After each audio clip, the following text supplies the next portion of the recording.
3 जनवरी 2026 America का Venezuela पर एक बहुत बड़ा हमला और सदर को और उसकी अहलिया को रात के अंधेरे में उठा लिया जाता है और उसके पीछे वेनेजुएला में 303 बिलियन बैरल के तेल के ज़खायर जो कि पूरी दुनिया में सबसे ज़्यादा है, बल्कि सऊदी अरेबिया के भी सबसे ज़्यादा है। तीसरे नंबर पर ईरान आता है और उसके अलावा उसके पास गोल्ड के ज़खायर हैं, लोहा है, निकल और कीमती धातें हैं। आपको पता है कि दुनिया में इस वक्त धातों की एक जंग जारी है। इसके अलावा भी इसके अंदर बहुत सारे ऐसे फैक्टर्स मौजूद हैं कि ये हमला अमेरिका ने वेनेजुएला पर क्यों किया और इसके अमेरिका को क्या मकासद हासिल होंगे, और इस जंग में जो वेनेजुएला पर हमला किया गया है इसके अंदर जो दूसरे ममालिक हैं जिनकी वहाँ पे इन्वेस्टमेंट है उनको इसके अंदर क्या क्या नुकसानात होंगे, ये आज हम व्लॉग में इस चीज़ को डिस्कस करेंगे, इस चीज़ को बताएंगे कि अब जो पूरी दुनिया के ऊपर इस वेनेजुएला की जो जंग है वो क्या असरात रखेगी और उसके असरात क्या आएंगे और इसके बाद किस किस मुल्क की बारी है, ये हम आज के व्लॉग में बताएंगे ना।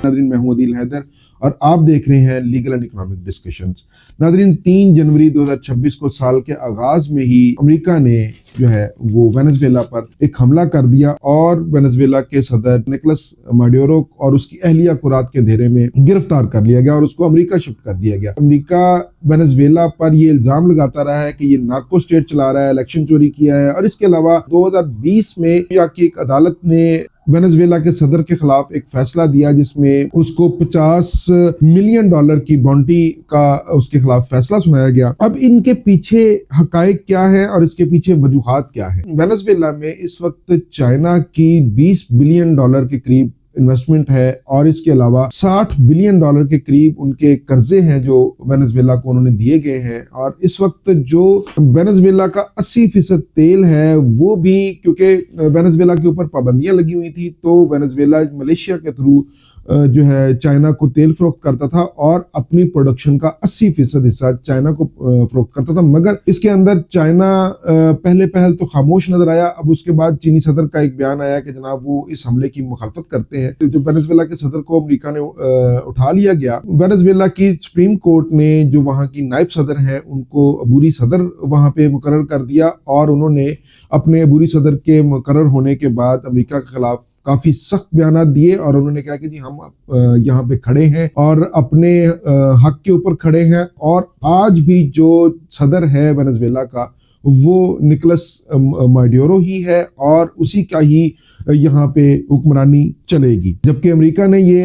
वेनेजुएला के साथ ज्यादती की और वहाँ पे बदमाशी की, जिसकी वजह से वेनेजुएला में इस वक्त अमेरिका मुखालफ मुजाहरे भी शिद्दत के साथ जारी हैं। अमेरिकी सदर ट्रंप ने ये कहा कि ये जो ऑपरेशन किया गया ये अमेरिकन स्पेशल फोर्सेस की मदद से किया गया है और यहाँ से जो तेल की प्रोडक्शन होगी उसके ऊपर अब हमारी कंपनियां वहाँ पे जाएंगी, बड़ी कंपनियां वहाँ पे जाएंगी, वहाँ पे अरबों डॉलर वहाँ पे खर्च करेंगी और उसका जो रेवेन्यू आएगा, उसको जो तेल वहाँ से निकलेगा या जो भी मादनियात वहाँ से निकलेंगी उनको मार्केट रेट पे फरोख्त किया जाएगा और उसको हम अमेरिका की और वेनेजुएला की आवाम की फलाह के लिए खर्च करेंगे। जबकि दूसरी तरफ वेनेजुएला में इस जो ऑपरेशन किया गया है, ये हमला किया गया है, जो उनके सदर को अगवा कर लिया गया है, उसके खिलाफ वहाँ पे मुजाहरे जारी हैं, क्योंकि जो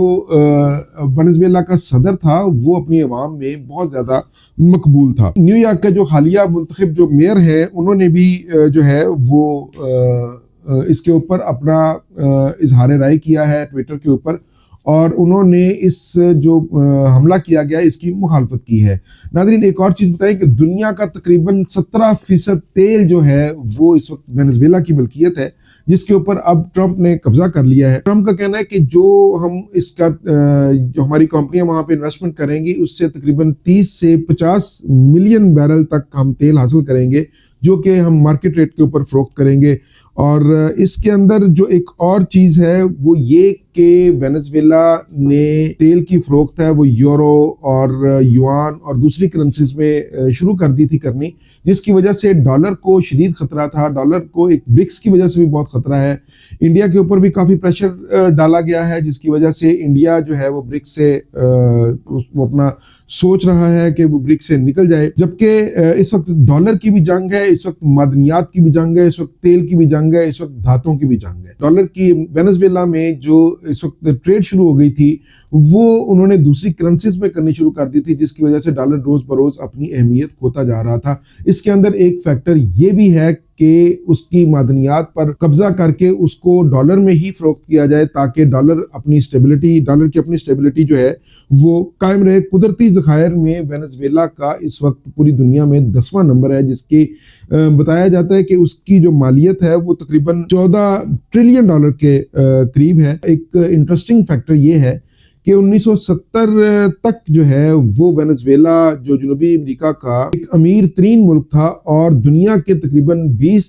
20 अमीर ममालिक हैं उसमें उसका शुमार होता था। उसके बाद वहां पर हुक्मरान कुछ ऐसे आए जिनकी गलत पॉलिसियों की वजह से जो है वो वेनेजुएला का आज ये हाल हुआ कि वहां पर एक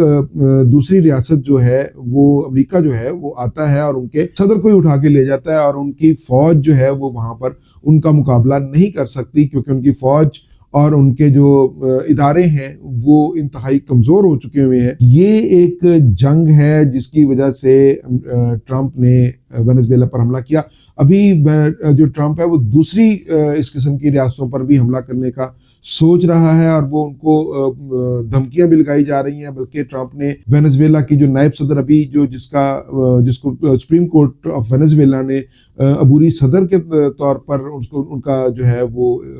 उनको मुकर्रर किया है, उनको भी उन्होंने ये कहा है कि जो है वो हमारे साथ चलें और इसका जो है ये जो मुजाहरे हो रहे हैं इनको बंद करवाया जाए, या इस किस्म की मुख्तलिफ धमकियां लगाई जा रही हैं वेनेजुएला की, वो इस वक्त खड़ी हो गई हैं अपने स्टांस पर। और इस वक्त एक शदीद वेनेजुएला में एक